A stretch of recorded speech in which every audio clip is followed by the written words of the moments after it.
Hello everybody, I am Mohammad Azhar Iqbal Nawalband, Assistant Professor, Department of Physics, Government First Aid College, Mundargi.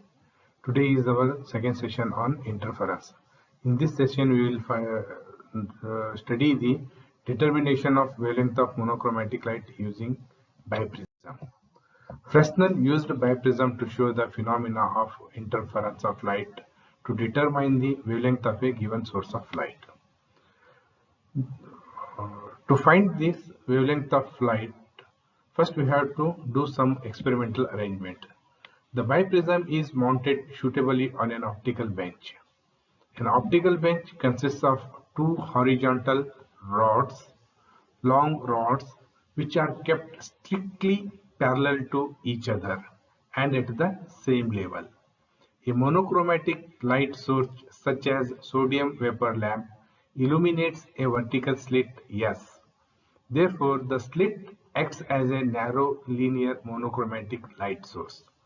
The prism is placed in such a way that its refracting edge is parallel to the length of the slit S. A single cylindrical wavefront incident on both prisms.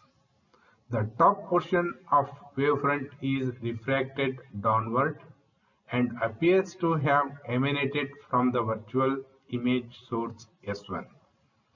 The lower segment falling on the lower part of the biprism is refracted upward and appear to have emanated from the virtual image source S2. The virtual sources S1 and S2 are coherent as shown in figure 2a, and hence the light waves are interfere in the region beyond the biprism. If a screen is held there, interference fringes are seen. In order to observe fringes, a micrometer eyepiece is used. See the experimental arrangement. Here it is a wait, here it is source of light. This is the biprism. Okay, here is a screen is there. When a light is incident on the prism, upper prism refracted downwards, and this ray appears to come from the source S1, and the ray which falls on the lower part of the biprism, it refracted upwards, and it appears to come from the source S2. Here on the screen we will get the dark and bright fringes like this. Okay, the distance between the source and the biprism means that is the source means slit and the biprism is the A, distance A, and from biprism to the screen is B. The total distance is the capital D, and the distance between the two virtual sources is the small d. Theory. The theory of interference and fringes formation in case of Fresnel biprism is same as in the case of the double slit experiment. As the point O is equidistant from S1 and S2, the central bright fringe of maximum intensity occurs there. On both sides of O, alternate bright and dark fringes are produced, as shown in figure 2b. The width of the dark or bright fringe is given by beta is equal to lambda into capital D divided by small d, or this equation can also be written as lambda is equal to beta into small d divided by capital D, where beta is the fringe width, that is spacing between successive maxima or minima. Small d, distance between the virtual sources. Capital D, distance between the slit and eyepiece, where the fringes are observed, or That can also be written as D is equal to A plus B is the distance of the source from the eyepiece.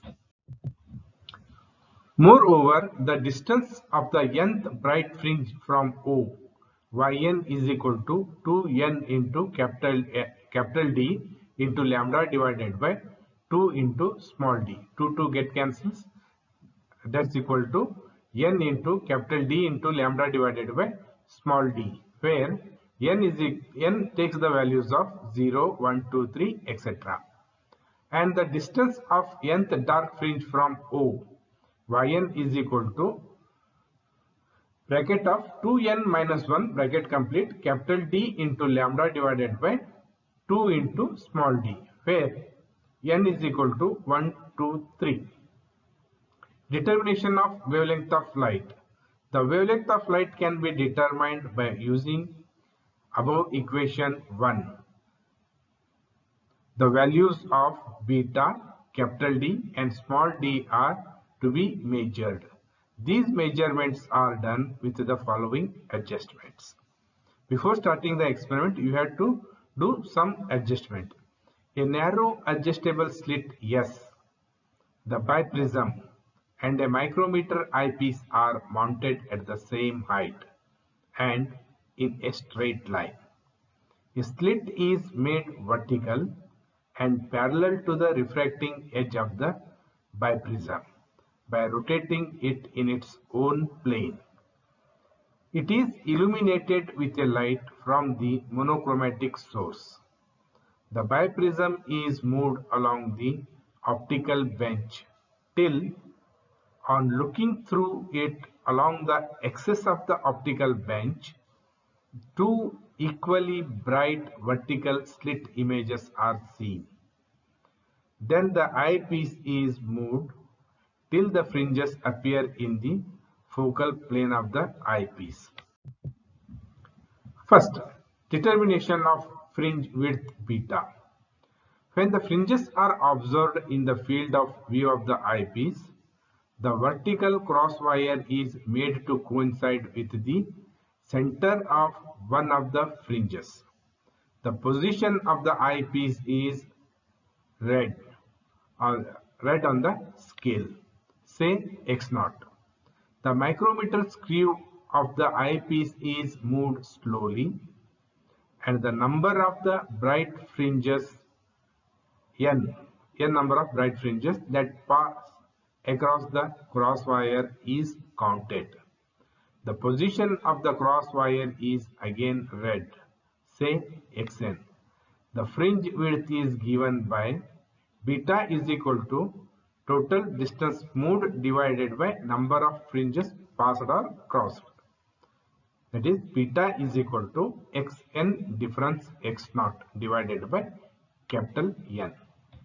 Call this as equation number 2. Now, the determination of small d. There are two methods to find the small d. The first method is a convex lens of short focal length is placed between the biprism and the eyepiece without disturbing their position. The lens is moved back and forth near the biprism till a sharp pair of image of the slit is obtained in the field view of the eyepiece. The distance between the image is measured. Let it be denoted by D1. Consider figure 3a. If u is the small u is the distance of the source and v that of the eyepiece from the lens, then the magnification is v divided by u is equal to d1 divided by d. Call this as equation number 3. Here is the diagram. For the first measurement of d1, this lens, convex lens, is placed near to the biprism and moved back and forth till two slit images are seen in the field of view of the eyepiece. Then, during the second reading, that is to find the D2, the convex lens is placed near to the eyepiece and moved back and forth. Again, you will get the two sharp virtual images in the field of view of the eyepiece. Now, the distance between the source and the lens is V, and the lens to eyepiece is U.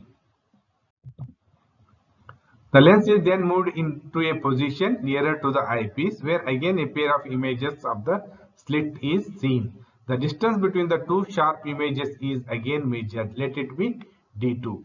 If V is the distance of the source and U that of the eyepiece from the lens, then again magnification is given by U by V is equal to d2 by d. The magnification in one position is the reciprocal of the magnification in the other position. Multiplying equation 3 and 4, we get d1 into d2 divided by d square is equal to 1, or that can also be written as d is equal to square root of d1 into d2. Call this as equation number 5. Now, the second method to determine the small d is that the deviation delta produced in the path of a ray by a thin prism is given by delta is equal to bracket of mu minus 1 into bracket complete into alpha, where alpha is the refracting angle of the prism. From figure 2a, it is seen that delta is equal to theta divided by 2. Since t is very small, we can write d is equal to a into theta, that is equal to 2 into delta a, where a is the distance between the source and the biprism. Theta divided by 2 is equal to d divided by 2a, that is equal to mu minus 1 into alpha. D is equal to 2a into bracket mu minus 1 into alpha. Third one, measurement of capital D. The distance between the source and the eyepiece is directly measured on the optical bench scale. Using the values of beta, small d and capital D in equation lambda is equal to beta into small d divided by capital D, the wavelength lambda can be calculated or computed. Instead of using the monochromatic source of light, if we use the white light, what will happen? In the biprism experiment, if the slit is illuminated by white light, the interference pattern consists of a central white fringe flanked on its both the sides by a few colored fringes. The central white fringe is the zero order fringe. With monochromatic light, all the bright fringes are of the same color or intensity, and it is not possible to locate the zero order fringe. Therefore, in order to locate the zero order fringe, the biprism is to be illuminated by white light. In this session, we have determined the wavelength of monochromatic light. To determine the monochromatic light, what are the experimental arrangements are done?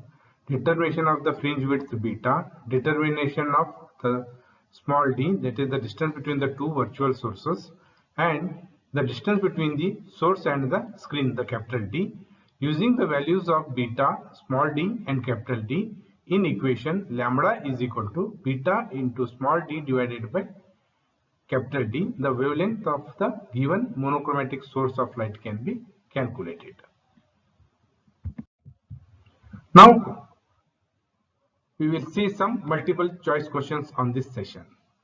Fresnel biprism is based on splitting of option A, amplitude, option B, wavefront, option C, inclination, option D, thickness. The correct answer is option B, wavefront. Question number 2. The two parts of the same wavefront travel through different paths and reunite on a screen to produce fringe pattern.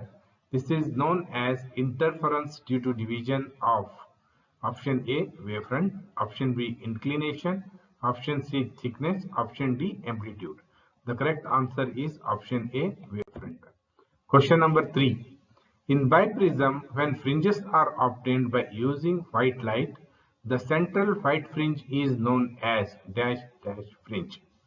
The options are option A, first order, option B, second order, option C, nearest order, option D, zero order. The correct answer is option D, zero order. Question number 4. The division of wavefront is useful only with dash sources. Option A, narrow, option B, extended, option C, finite, option D, infinite. The correct answer is option A, narrow source. Question number 5. Formula used to find the wavelength of monochromatic light is dash. Option A, beta is equal to xn difference x naught divided by capital N. Option B, d is equal to square root of d1 d2. Option C, d is equal to 2a into bracket mu minus 1 into alpha. Option D, lambda is equal to beta into small d divided by capital D. The correct answer is option D, lambda is equal to beta into small d divided by d. The books which are referred for this session is Textbook of Optics by Brijlal and Subramaniam, Refresher Course in Physics by Arora, Optics by D.S. Mathur, and VP and RPTP Science College Notes. Thank you.